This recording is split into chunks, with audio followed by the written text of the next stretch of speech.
Hello everyone, Cortex here, and I'm about to shove Spyro the Dragon down your throat. If you're some weirdo who's not into that, well, you've clicked on the wrong video. Spyro the Dragon has long held a special place in my heart, right up there with Old Orange Bollocks himself. The character is as iconic as wiping your ass after abusing the toilet bowl. Only, he's amazing. So, if you like Spyro, old games, and protecting old people from the forces of evil, you're in the right place. So pull up a chair, grab your uncle, sit back, relax, and I'll explain why Spyro the Dragon is one of the best games of all time. Spyro the Dragon was created and developed by Insomniac Games back in the year of 1998, and he was one of the many heavy contenders for Sony's mascot back in the day. And honestly, in my head, that title goes to both Spyro and Crash, as well, they're the granddaddies of PlayStation. After Insomniac Games released their first game, Disruptor, which didn't sell well but received strong reviews, Universal Interactive encouraged them to create another game. Artist Craig Stitt suggested a game about a dragon, and the team began working on what would become Spyro the Dragon. Originally, the game had a darker, more realistic tone inspired by the movie Dragonheart. However, the team decided to shift to a brighter, more playful style to appeal to a broader audience. This change helped define Spyro's fun, whimsical world. And honestly, I think this was a smart decision. It's easy for me to say this about a game I've spent my life loving, but I don't see Spyro being anywhere near successful if they didn't make that change. But who knows? The game was also a technical achievement. Programmer Alex Hastings developed a special panoramic engine that let the game feature large open levels with changing levels of detail, something rare on the PlayStation at the time. My earliest memories of playing Spyro games are from as far back as I can remember anything. I distinctly remember being over at my cousin's house being looked after by my aunt and uncle, and most of the day would be spent playing outside. But when it got dark, that's when we went in and threw on the PlayStation, and played through mountains of games from the PS1 and PS2 era. After getting bored from playing some other game I can't remember, I looked through his games and seen this. It instantly caught my eye, and everything about this cover told me, you have to play me. You'll love me. I'm your friend. So we slapped it in, hit start, and I instantly fell in love with everything from the charming world design, silly characters, adventurous music, and that brilliant intro to what is the simple, straightforward, and funny little story Spyro the Dragon gives us. So, you load up the game and are greeted to this old shit mumbling about the dragon realms, and then this buff shit talks about this fat shit, and this fat shit doesn't like it. A more detailed explanation is that in the realm of dragons, the dragon kingdom is made up of 5 distinct and thriving homeworlds: the artisans, the peacekeepers, the magic crafters, the beast makers, and the dream weavers. These regions have coexisted peacefully for many years, each contributing its own unique culture and talents to the overall harmony of the kingdom. This peace is suddenly disrupted when a televised interview featuring 2 dragons from the artisan realm draws the attention of Nasty Nork, a powerful and ugly asshole who had previously been exiled from the kingdom. Once part of the dragon world, Nasty was banished to a remote and neglected junkyard due to his asshole nature. After his exile, he claimed the junkyard as his own, renaming it Nasty's World. During the interview, the artisan dragons insult Nasty Nork, pointing out that he is in fact an asshole, and pointing out that nobody likes him. Enraged by their remarks, Nasty decides to take revenge. Using his dark magic, Nasty casts a devastating spell across the dragon kingdom. Every dragon is encased in crystal, rendering them powerless. In addition, he seizes the dragon's treasured gemstones, using the stolen gems to create and empower an army of Norks. With the dragons neutralized and his forces in place, Nasty begins his campaign to take over the entire realm. However, one dragon manages to escape the spell: Spyro, a young and courageous purple dragon. Alongside his loyal dragonfly companion Sparks, Spyro takes it upon himself to undo the damage caused by Nasty. Determined to save his fellow dragons, Spyro sets off on a journey across each of the 5 homeworlds, collecting gems, defeating enemies, and freeing the other dragons, all on his journey towards Nasty Nork.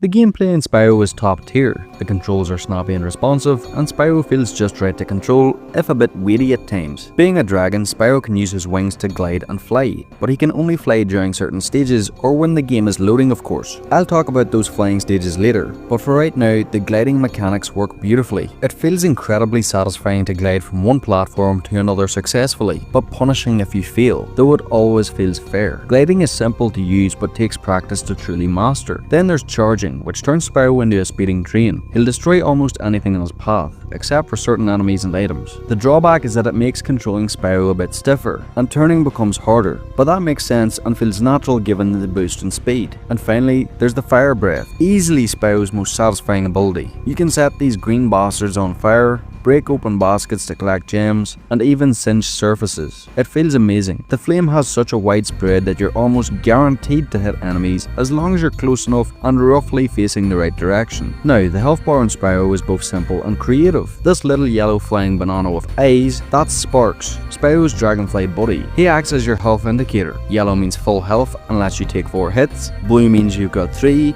Green, that means Sparks looks like he's had 1 too many the night before and you can only take 2 hits. And when he's gone, 1 hit is all it takes to kill Spyro on the spot. And how do you restore health? By slaughtering helpless little animals who've done nothing wrong. Honestly, it makes you question who the real villain is, Spyro or the pissed off early render of Shrek. What are you doing in my swamp? Anyway, my buddy Switch goes into more detail about this in his video on Spyro the Donut, so go check that out. Link to his channel in the description below.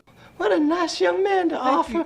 Let me give you a little pinch there. Spyro isn't just about killing enemies and collecting stuff. I mean, it is, but each level brings something new, from hidden rooms to using special abilities and taking on unique challenges. Every stage feels distinct. Take Treetops for example, a really underrated level, but one of the most fun once you figure out the right boost paths to take. And once you figure that out, racing through the level at full speed is incredibly satisfying. Each level is a part of a hub world, which is also full of collectibles and enemies. The level design is absolutely phenomenal, and the soundtrack composed by police drummer Stuart Copeland ties it all together beautifully. Each track feels just right, adding to the game's adventurous yet comfy vibe. But the flight levels are easily the best. They're simple in concept. Collect 4 sets of objects under a timer, but figuring out the best path and execution turns each one into a fun little puzzle. They're iconic for a reason. The game controls are tight, easy to pick up, and fun, whether you're gliding, charging, or torching enemies. Spyro features a great mix of enemies. Some can be flamed, others charged, and some require clever tricks, like armored giants you have to flame from behind. Then there's the infamous egg thieves, fast, mocking, and infuriating to catch, but incredibly satisfying once you do. Enemies drop gems, which along with freeing dragons and finding hidden keys, are needed to 100% a level. There are various types of gem containers too, from basic baskets to metal chests that require keys or need multiple flames to open. Collecting everything feels rewarding. Even without a big incentive, it's the joy of exploration and completion that drives you.